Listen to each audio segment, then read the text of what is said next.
महत्वपूर्ण समाचार प्राप्त થઈ રહ્યા છે જ્યાં શિવરાત્રી પહેલા જ શિવાલયમાં શિવલિંગ ગાયબ થયું। શિવરાત્રી પહેલા બનાવથી ભક્તોમાં ભારે નારાજગી। દ્વારકાના ભીડભંજન ભવાનીશ્વર મહાદેવ મંદિરમાંથી શિવલિંગ ગાયબ થયાના સમાચાર પ્રાપ્ત થયા છે। હર્ષદ દરિયા કિનારે આવેલું છે મહાદેવનું મંદિર। પૌરાણિક મહાદેવ મંદિરમાંથી શિવલિંગ કોઈ ઉઠાવી ગયું। શિવલિંગ મંદિરમાંથી ગાયબ થતા ભક્તોમાં રોષ વ્યાપ્યો છે। શિવલિંગ કાઢીને દરિયા સુધી લઈ ગયા હોવાના મળતા પુરાવા। મંદિરમાંથી શિવલિંગ કાઢી પોલીસ સ્થાનિકો સ્થળ પર પહોંચ્યા છે।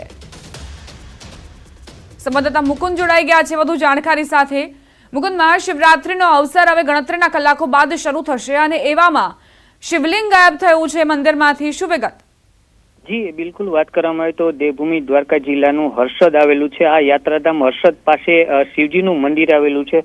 જે હર્ષદ દરિયા કિનારે આવેલ ભીડભંજન મહાદેવનું મંદિર છે તેમાંથી કોઈ અજાણ્યા શખ્સો દ્વારા રાત્રિના સમયે જે શિવલિંગ છે તે શિવલિંગ ગાયબ કરી દીધું છે અને શિવલિંગના કેટલાક અવશેષો જે છે તે દરિયા કિનારા સુધી જે લઈ ગયા હોય તે પણ પુરાવા મળ્યા છે। ત્યારે વાત કરીએ તો હાલ દેવભૂમિ દ્વારકા જિલ્લાના પોલીસના અધિકારીઓ પણ ત્યાં સ્થળ પર પહોંચ્યા છે। ત્યારે શિવરાત્રીના એક દિવસ અગાઉ જે આ શિવલિંગ છે તે શિવલિંગ ચોરી જવાની ઘટના સામે આવતા દ્વારકા જિલ્લામાં ભક્તોમાં પણ રોષ ફેલાયો છે। જી મુકુંદ, જે આસપાસના વિસ્તાર છે ત્યાં કોઈ સીસીટીવી કેમેરા લગાવવામાં આવ્યા હોય અથવા તો મંદિરમાં સીસીટીવી કેમેરા હોય જેથી પોલીસને કડી મળી શકે તે વિશે કોઈ જાણકારી?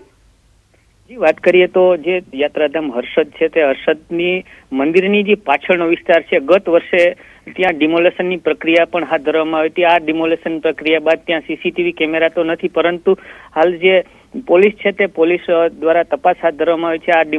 આ જે મંદિર છે તે મંદિરમાંથી કોના દ્વારા આ કૃત્ય કરવામાં આવ્યું છે, આ શિવલિંગ છે તે કોણ ચોરી ગયું છે તે દિશામાં હાલ પોલીસ વડા ડીવાયએસપી સહિતનો કાફલો ત્યાં સ્થળ પર પહોંચવા નીકળી ગયો છે અને હાલ તપાસના ચક્રો ગતિમાન કર્યા છે। ત્યારે વાત કરીએ તો 1 થી 1.5 વર્ષ પહેલા ત્યાં હર્ષદ ખાતે મેગા ડિમોલેશન હાથ ધર્યું હતું અને તેની બાજુમાં જે મંદિર આવેલું છે તે મંદિરમાંથી શિવલિંગની જે ચોરી થઈ છે તો ભક્તોમાં પણ ભારે રોષ ફેલાયો। આભાર મુકુંદ જાણકારી આપવા માટે। રાજકોટ સિવિલ હોસ્પિટલમાં વધુ એક વખત મારામારીની ઘટના। ટ્રોમા સેન્ટર પાસે મારામારીનો બનાવ।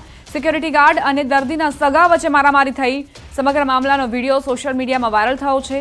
કયા કારણોસર બંને પક્ષ વચ્ચે મારામારી સર્જાઈ તે અંગે તપાસ શરૂ કરાઈ। વાયરલ વિડીયોમાં બંને પક્ષો વચ્ચે બોલાચાલી થતી હોવાનું સામે આવ્યું। અન્ય સિક્યુરિટી ગાર્ડ દ્વારા બંને પક્ષના વ્યક્તિઓને છૂટા પાડવામાં આવ્યા।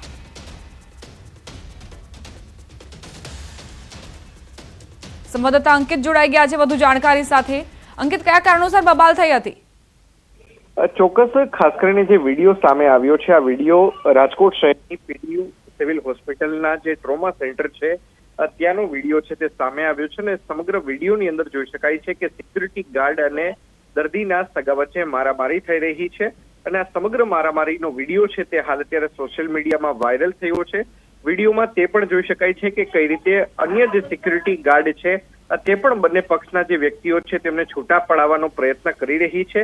ત્યારે હાલ સમગ્ર જે વિડીયો વાયરલ થયો છે તેના મામલે પ્રદ્યુમ્નનગર પોલીસ દ્વારા તેમજ સિવિલ હોસ્પિટલના જે સત્તાધીશો છે તેમના દ્વારા હાલ અત્યારે તપાસ છે તે શરૂ કરવામાં આવી છે।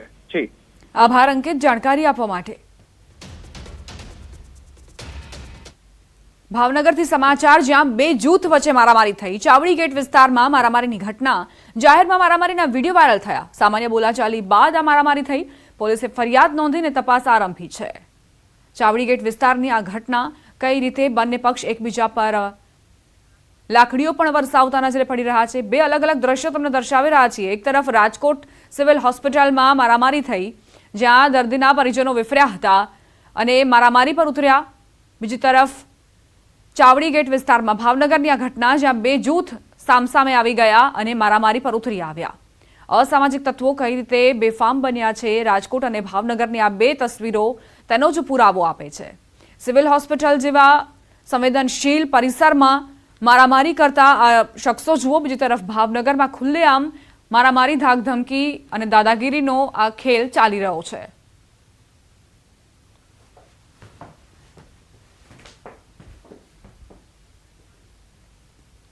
હવે આગળ વાત 4 પગના આતંકની।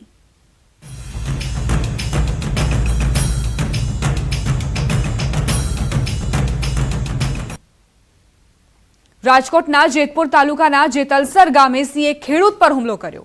ખેડૂત તનસુખભાઈ ઠુમ્મર પર સિંહના હુમલાથી તેમને લોહીલુહાણ હાલતમાં હોસ્પિટલમાં ખસેડવામાં આવ્યા।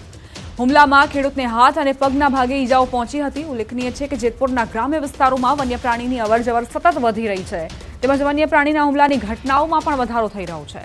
સિંહ હુમલો કરી કયા વિસ્તારમાં ફરી રહ્યો છે તેનું વન વિભાગ દ્વારા સ્કેનિંગ શરૂ કરાયું હતું। સિંહ દ્વારા ખેડૂત ઉપર હુમલો કરવાની ઘટનાથી ખેડૂતો તેમજ આસપાસના વિસ્તારમાં ભયનો માહોલ છવાયો છે।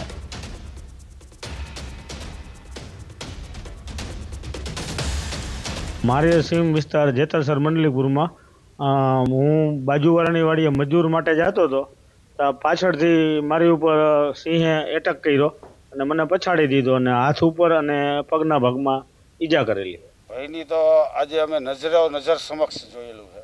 અત્યાર સુધી આ છેલ્લા 1.5 વર્ષથી આ સિંહના ધામા અમારા ગ્રામ્ય વિસ્તારની અંદર છે। બાજુનું ગામ છે રૂપાવટી છે, એમાં અવારનવાર જોવા મળે છે। ટીમડી ગામ છે એમાંય જોવા મળે છે, મંડલીકપુર ગામમાં જોવા મળે અને જેતલસરથી મંડલીકપુર રૂટમાં અવારનવાર જોવા મળે છે। અમે અનેક વખત ફોરેસ્ટ વિભાગને રજૂઆતો કરી, પણ ફોરેસ્ટ વિભાગ ભોર નિંદ્રાની અંદર પોઢી ગયું હોય એવું લાગે છે। અવારનવાર રજૂઆત કરવા છતાં કોઈ એક્શન કે પગલાં લેતા નથી। અને બીજા નંબરમાં અમે જ્યારે રજૂઆત કરી છે ત્યારે એવું કહે છે કે અમે અહીંથી ખસેડી છીએ, પણ ખસેડતા હોય તો આવા બનાવો બને। પાલનપુરના સાસમ ગામે આખલાનો આતંક જોવા મળ્યો। આખલાએ યુવકને અડફેટે લેતા ઈજા પહોંચી।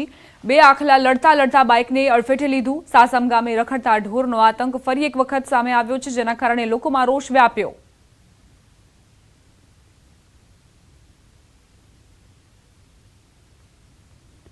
સુરતના ગ્રામ્ય વિસ્તારોમાં પણ રખડતા આખલાનો આતંક સામે આવ્યો છે।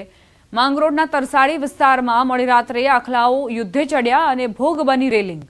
2 આખલા એવા આતેબાજ્યા કે સેફટી માટે બનાવેલ રોડની રેલિંગ તોડી નાખી। મોડી રાત્રે આખલા યુદ્ધે ચડ્યા એટલે માત્ર રેલિંગ તૂટી। જો દિવસે આવી સ્થિતિ હોત તો કોઈ રાહદારી કે વાહન ચાલક અડફેટે આવી ગયું હોત।